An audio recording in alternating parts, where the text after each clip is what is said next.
संभावनाओं के आधार पर जो कुछ भी संदेह जताते हुए कहा था, तो वे काफ़ी कुछ इस बिल के पेश किए जाने के बाद सही साबित हुए हैं, क्योंकि इस महिला आरक्षण से संबंधित संविधान के 128वें संशोधन विधेयक 2023 के अंतर्गत देश में लोकसभा व राज्य विधानसभाओं में भी 33% महिलाओं को आरक्षण दिए जाने के कुछ प्रावधान इसमें इस प्रकार से बनाए गए हैं, जिसके तहत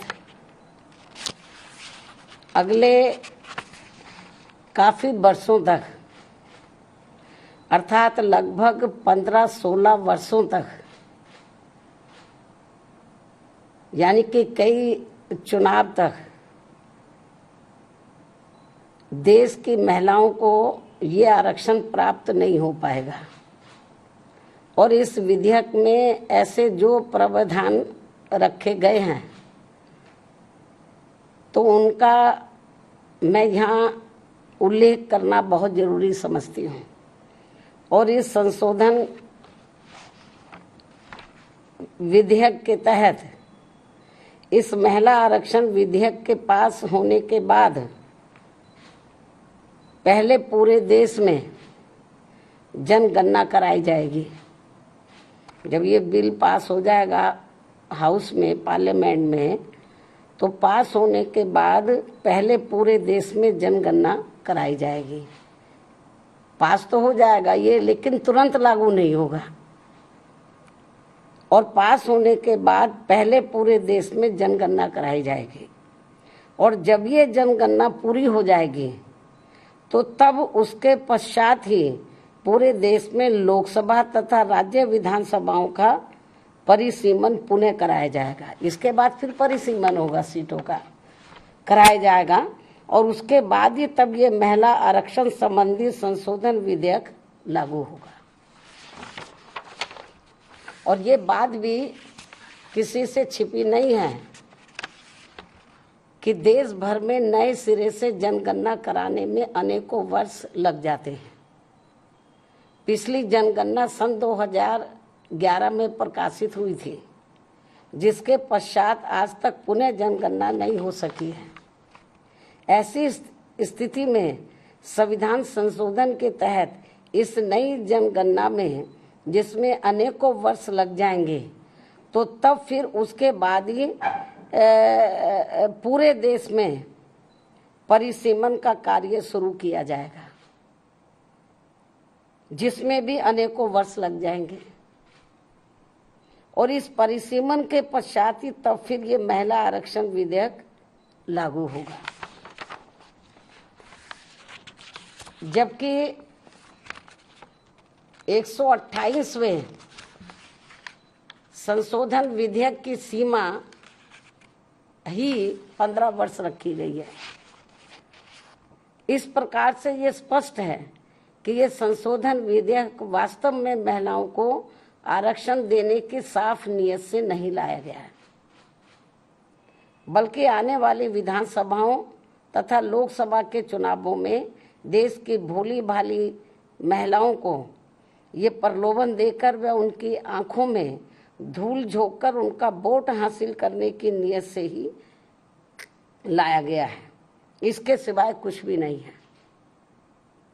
जैसा कि इसमें कंडीशंस रखी गई हैं, इसको लागू करने से पहले जो शर्तें रखी गई हैं। और यदि ऐसा नहीं है, ये कहते हैं ऐसा नहीं है, और यदि ऐसा नहीं है, तो फिर हमारी पार्टी सरकार से ये भी अनुरोध करती है कि सरकार इस विधेयक में से या तो इन दोनों प्रावधानों को निकाले, या फिर कुछ ऐसे उपाय तलाशे जिससे इस विधेयक के तहत महिलाओं को जल्दी आरक्षण का लाभ मिल जाए। इसके साथ साथ यहाँ मैं इस बात की भी केंद्र सरकार से पुनः ये अपील करती हूँ कि 33% महिलाओं के आरक्षण के अंतर्गत SC/ST को जो आरक्षण दिया जाए तो उसे वर्तमान में लागू आरक्षण के अतिरिक्त दिया जाए।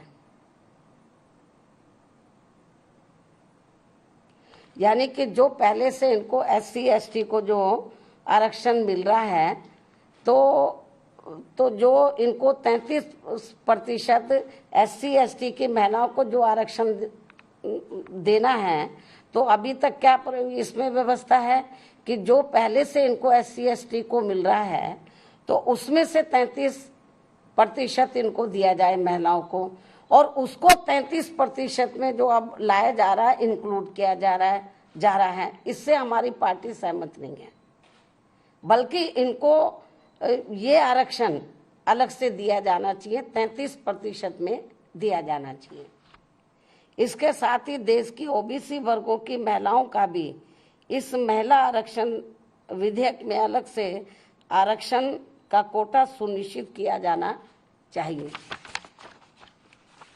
जो सामान्य वर्गों की महिलाओं की तुलना में ये अभी भी काफी पिछड़ी हुई है, और यदि इन सभी वर्गों की महिलाओं के आरक्षण के मामले में, यानी कि SC/ST और OBC की महिलाओं के आरक्षण के मामले में मेरी इस अपील पर सरकार अमल नहीं करती है, तो भी हमारी पार्टी इस बिल का इस खास बात को ध्यान में रखकर समर्थन करती है कि देश में पुरुषों की तुलना में सर्व समाज की महिलाएं अभी भी काफी पिछड़ी हुई हैं। ये वीकर सेक्शन की तो पिछड़ी हैं, लेकिन पुरुषों की तुलना में जो सामान्य महिलाएं वो भी काफी पिछड़ी हैं। जबकि महिलाओं के मामले में वास्तव में सच्चाई तो ये है कि इन्हें अभी तक जो भी अधिकार मिले हैं, जनरली महिलाओं को जो भी अधिकार मिले हैं, तो वे अधिकांश हिंदू कोड बिल के तहत परम पूज्य बाबा साहब डॉक्टर भीमराव अंबेडकर के अथक प्रयासों से ही मिले, जिससे उस समय कांग्रेसी सरकार ने इसे पूरे तौर से पास नहीं होने दिया था, जिससे फिर बाद में टुकड़ों टुकड़ों में पास किया गया। इतना ही नहीं, बल्कि इन वर्गों की महिलाओं को अलग से आरक्षण दिए जाने के मामले में पूर्व में केंद्र की रही कांग्रेसी सरकार द्वारा लाए गए बिल में भी इसकी व्यवस्था नहीं की गई थी, जिसके कारण उस दौरान ये बिल पास नहीं हो सका था। लेकिन अपने राजनीतिक लाभ के लिए अब इस पार्टी के भी नेता, यानी कि कांग्रेस पार्टी के भी नेता, इन वर्गों की महिलाओं को अलग से आरक्षण दिए जाने की बात कर रहे हैं, वकालत कर रहे हैं। इससे साफ जाहिर है कि देश की महिलाओं को लोकसभा व राज्य विधानसभाओं में इनको आरक्षण देने के मामले में बीजेपी व कांग्रेस पार्टी एंड कंपनी के लोगों की पूरे तौर से नीयत साफ नहीं है, और ये सभी पार्टियां इसकी आड़ में केवल इनका वोट हासिल करने के लिए अपने अपने स्वार्थ की राजनीति कर रही हैं और कुछ भी नहीं।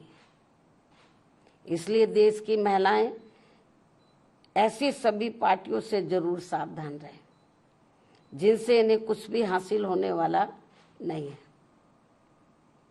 इन्हीं जरूरी बातों के साथ ही अब मैं अपनी बात यहीं समाप्त करती हूँ। धन्यवाद।